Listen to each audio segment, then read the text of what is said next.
Madame, monsieur, bonsoir. Mensonges, lobbying, pot de vin, bienvenue dans le merveilleux monde de Monsanto. Alors qu'un vote pour prolonger l'autorisation du glyphosate, un composant du Roundup, tarde à se faire au Parlement européen, une enquête révèle, sans grande surprise, que le géant de l'agrochimie ne recule devant rien pour arriver à ses fins.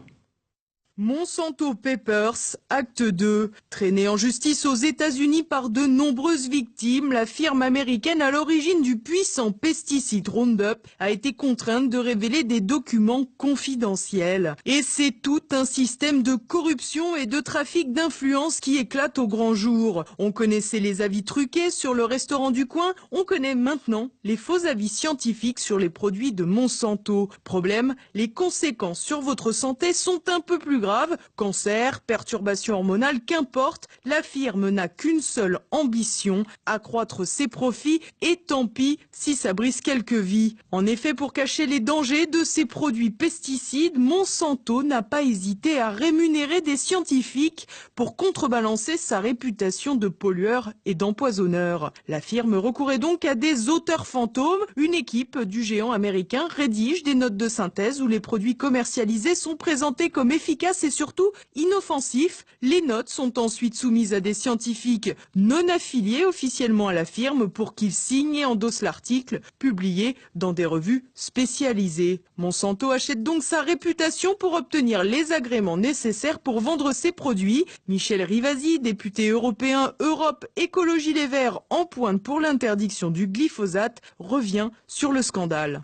C'est une corruption généralisée au niveau de cette entreprise qu'est Monsanto. C'est une véritable pieuvre qui, à la fois, avec des moyens financiers, achète des experts et qui menace même des experts de procès. Regardez, la dernière en date, c'est que Monsanto menace d'attaquer en justice la Commission européenne si celle-ci n'homologue pas le glyphosate, qui est vraiment la substance active la plus vendue au monde, et que avec le Roundup, et qui menace de procès la Commission. Enfin, ça veut dire que les multinationales ont pris le pouvoir, voyez, sur tout le monde scientifique, et en plus essaient de menacer les différentes institutions, alors bien sûr les experts, mais aussi la Commission européenne, si jamais ça ne va pas dans leur sens. Il y a beaucoup de gens qui pensent que, à partir du moment où c'est scientifique, les scientifiques sont indépendants et objectifs. Et là, on voit bien que c'est pas le cas, parce qu'il y a des experts qui ont été achetés. Ils ont mis des gens de leur système, vous voyez, à la tête, par exemple, d'agences. Ils ont mis des gens de leur système à la tête de revues scientifiques.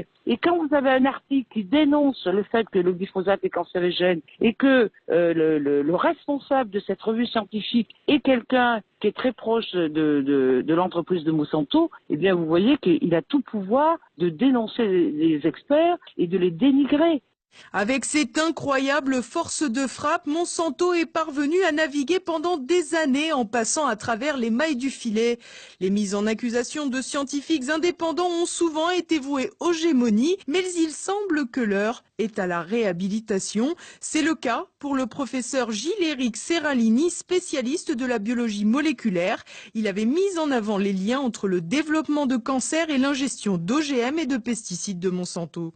J'ai été à l'origine des Monsanto Papers en conseillant il y a plus d'1 an 2 avocates américaines qui ont obtenu en Californie de la justice américaine la révélation de ce qu'avait fait Monsanto. Il y a en tout 18 dossiers sur moi. J'avais bien compris que les réactions de Monsanto étaient téléguidées à travers les agences et à travers un certain nombre de scientifiques compromis et que leurs arguments étaient tout à fait ridicules et semblaient malhonnêtes, en tout cas construits de toutes pièces en 24 heures quand nous avons publié notre énorme étude sur la toxicité de leurs produits. Donc je rappelle le Roundup et un OGM tolérant au Roundup, un maïs. Malheureusement, c'est quelque chose d'assez commun dans les agences sanitaires et dans le monde international de la science. On ne s'est pas encore rendu compte, mais ça va venir au cours des années qui viennent, que la compromission est tout aussi grande que dans les banques.